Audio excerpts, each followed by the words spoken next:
Hey guys, welcome back to another episode. I know last Monday we said that in honor of Inauguration Day, we were not going to do an episode, but I honestly could not get through the week without talking about the inauguration because so much happened, so much good stuff happened, so much fun stuff happened, and I just have to cover it. So that's why we are giving you a middle of the week podcast, which is not the norm, but again, it's just necessary. So let's get into it. But before I get into our topics for the day, I want to tell you about an important event that is coming up in March that you do not want to miss, especially with the tide shifting in our country, with people valuing families more.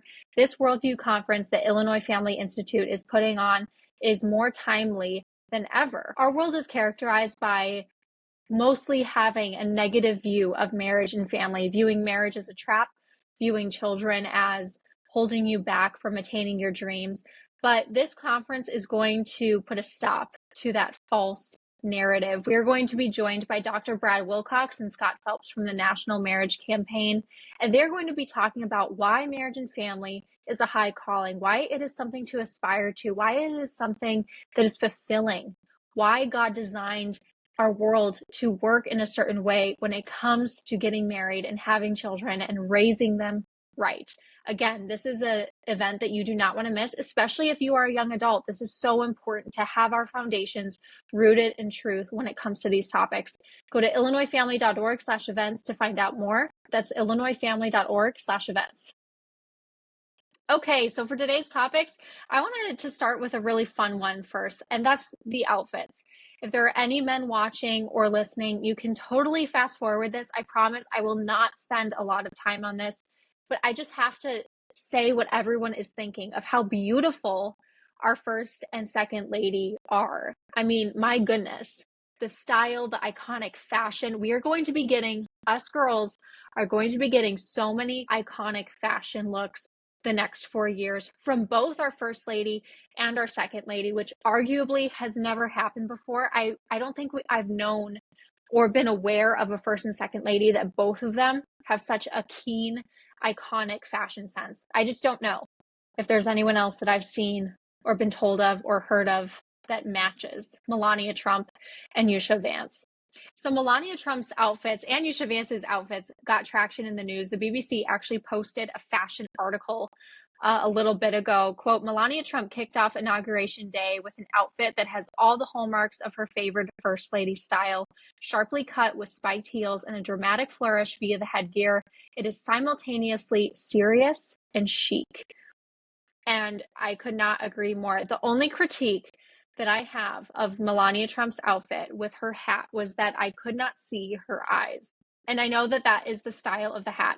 And I am not saying in any way that she was any less beautiful, any less more chic or stylish. I just think it would have been nice to see her eyes.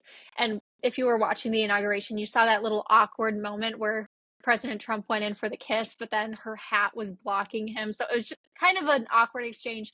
Both of them handled it with grace and poise. But again, the hat caused a few problems on Inauguration Day, but that's okay because, again, didn't make her any less beautiful. It was part of the fashion style, and she rocked it. She also made, according to this article, an equally dramatic appearance at the first inaugural ball wearing a full-length gown with a thick black ribbon-like strip echoed in a choker-style necklace. From a distance, the inky squiggle could easily remind viewers of the signature that Melania's husband had earlier signed on a flurry of executive orders. Just iconic fashion, stunning. If you follow the Conservator on Instagram or Facebook, you will be seeing all the outfits that have been posted, and it's just so fun to look at. And her black and white gown that matched the tuxedo on her first dance, it was just stunning. And it's not just Melania, it's Usha Vance as well. She is so stylish, so put together, so beautiful. And again, it's just going to be so fun watching all the outfit trends that are going to be popping up over the next 4 years, all the outfit inspiration that they are going to be doing. It's going to be a lot of fun. All right, now it's time to actually get into the part of the episode that matters. If you're like me, there was so many executive orders that were signed that you kind of got lost in the weeds. And I'm not going to take all of your time to go through every single one that was signed. What I am going to do, though, is I'm just going to give a brief rundown on the ones that I think are most important, and a couple that were confusing to me personally until I looked into them more. So, for example, the flags fly full staff on Inauguration Day. I did not understand why that was an executive order or why that mattered. However, an article from the Washington Stand, which obviously everything I source, I will link below so that you can see where I'm getting my information from. So this executive order, quote, the first order the president signed impacted his own inauguration. President Biden had signed an executive order that all flags be flown at half-mast for 30 days following the death of former President Jimmy Carter. That would make it appear, however, that the nation greeted the changing presidency in a state of mourning.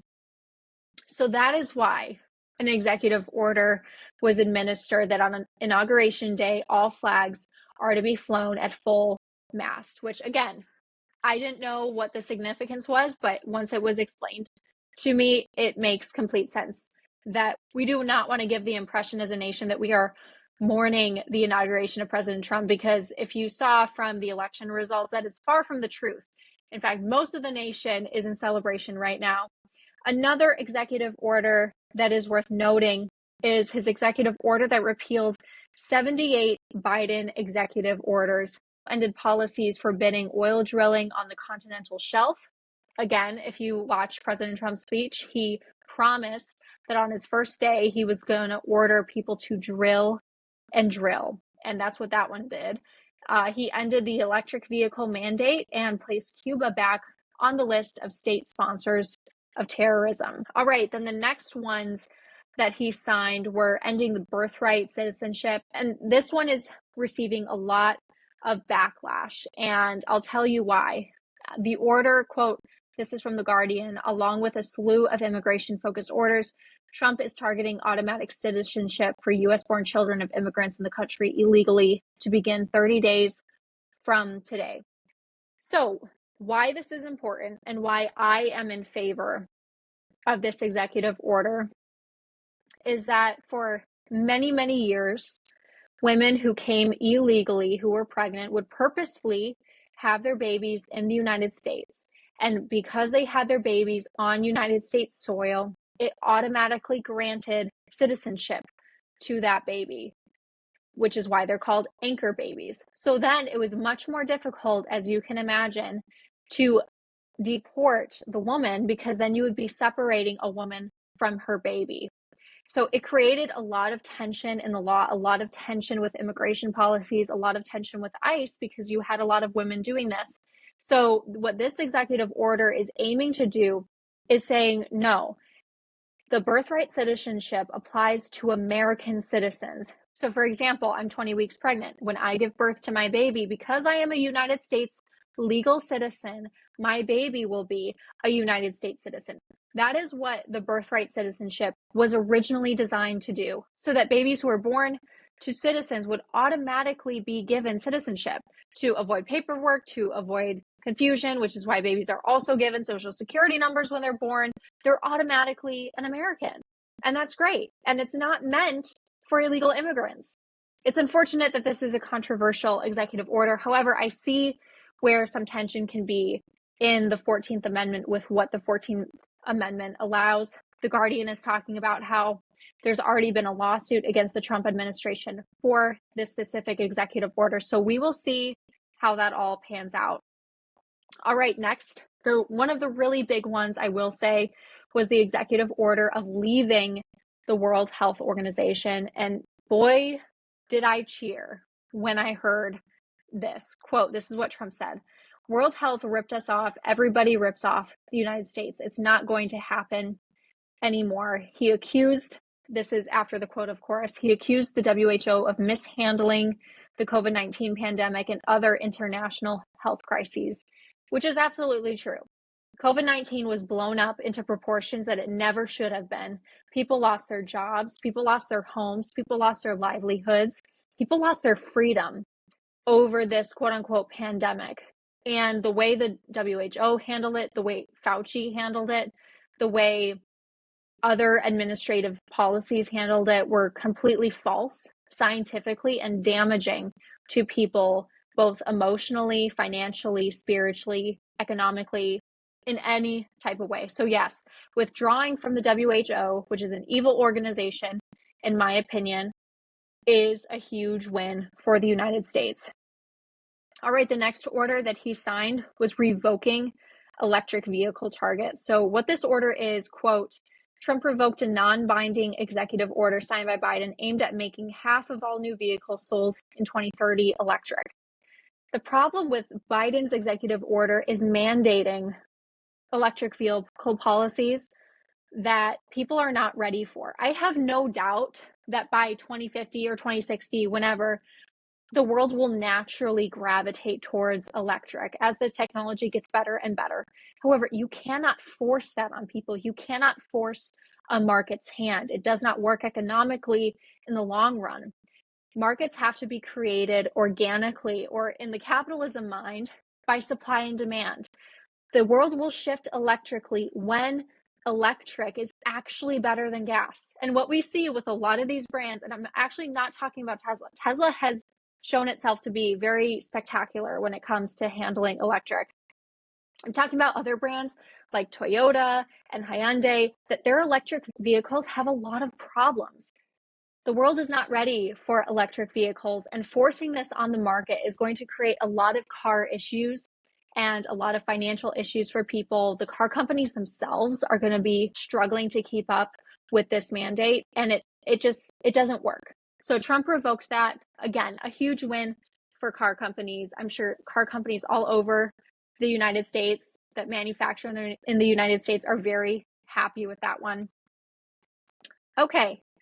The next one, again, this is another controversial executive order that he signed. This one reclassifies federal employees, making them easier to fire. And I know how that sounds right off the bat. It does sound bad. It sounds very mean and taking privileges away from employees that have been working so hard, etc.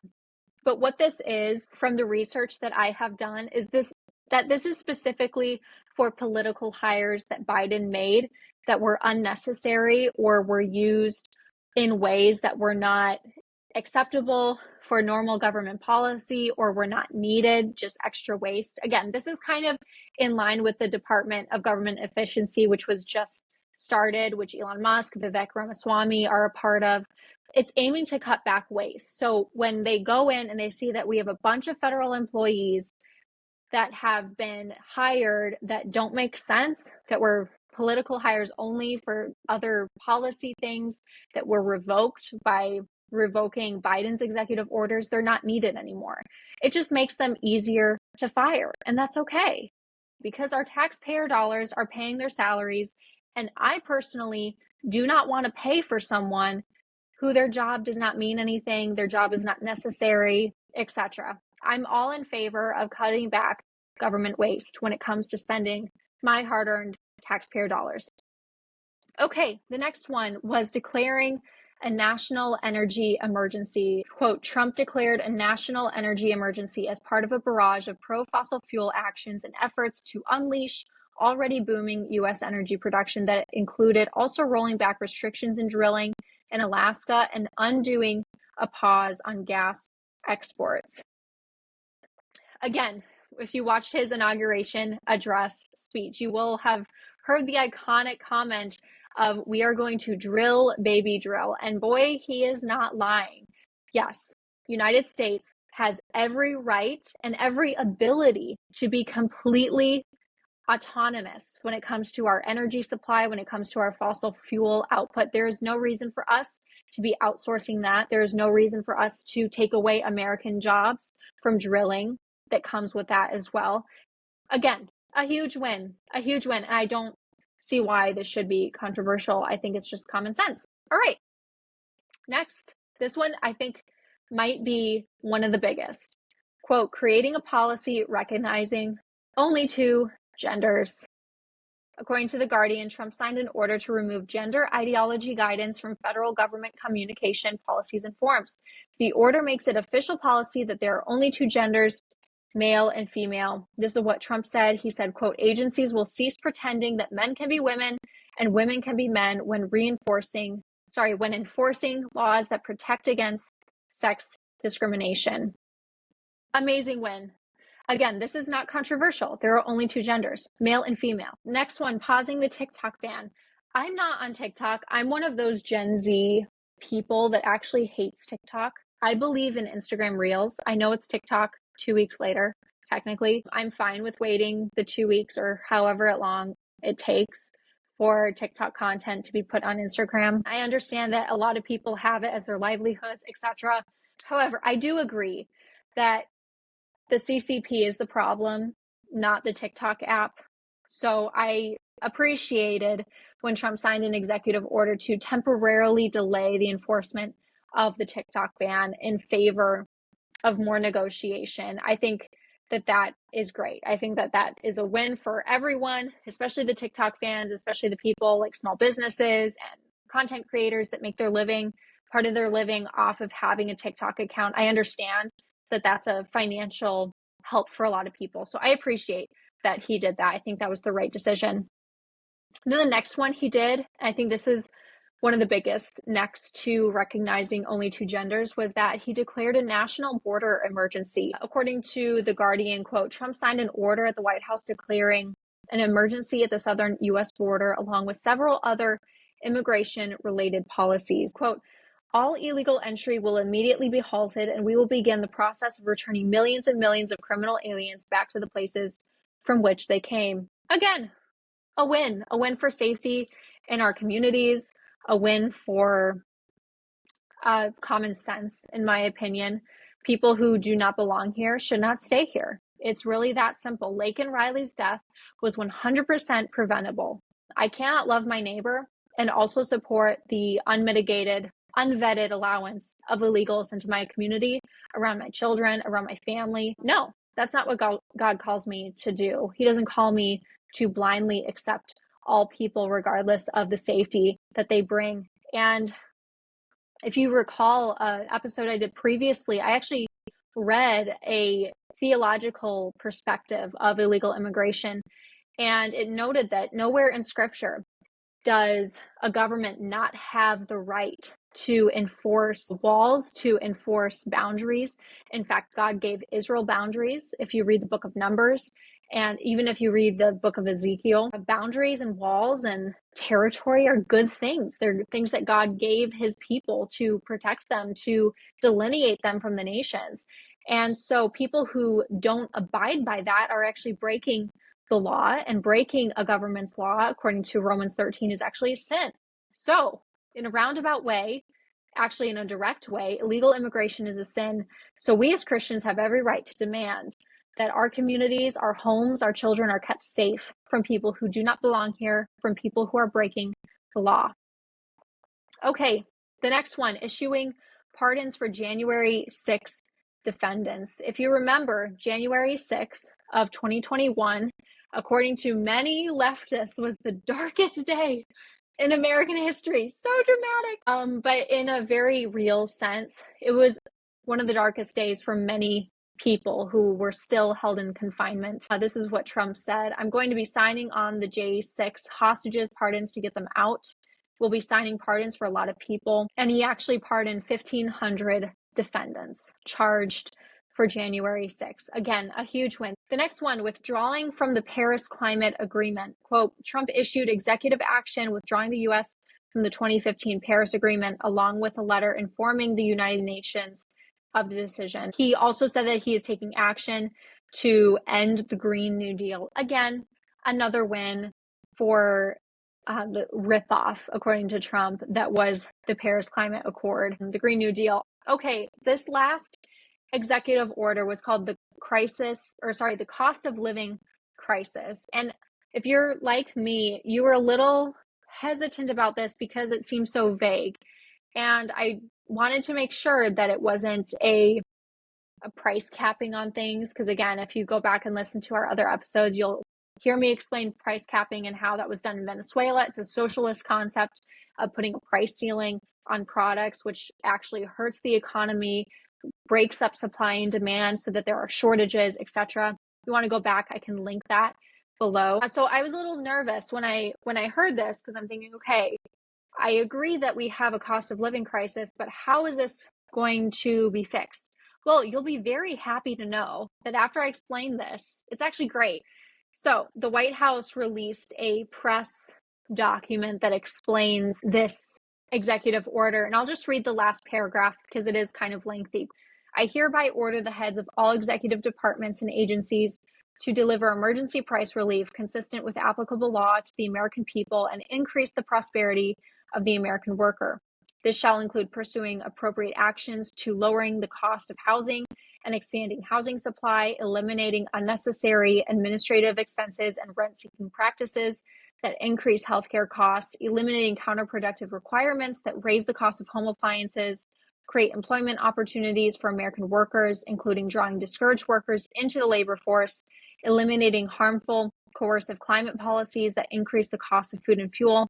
So basically what this crisis executive order did is it's just trying to eliminate unnecessary red tape that higher the cost of our basic products, of home appliances, of healthcare, etc. So this is just some of the preliminary steps that President Trump is taking to give relief, financial relief to the normal, everyday American. So those were the main executive orders that I wanted to go through. So yeah, we are going to have an amazing next 4 years. I cannot wait to see how the Lord uses President Trump. I pray for his protection and his wisdom. And I pray that we just have an amazing reprieve and that we don't stop fighting, though, that we keep fighting for biblical values in the public square, in our homes, in our schools, in our communities. All right, until next time, let us firmly rely on the protection of divine providence. This is self-evident.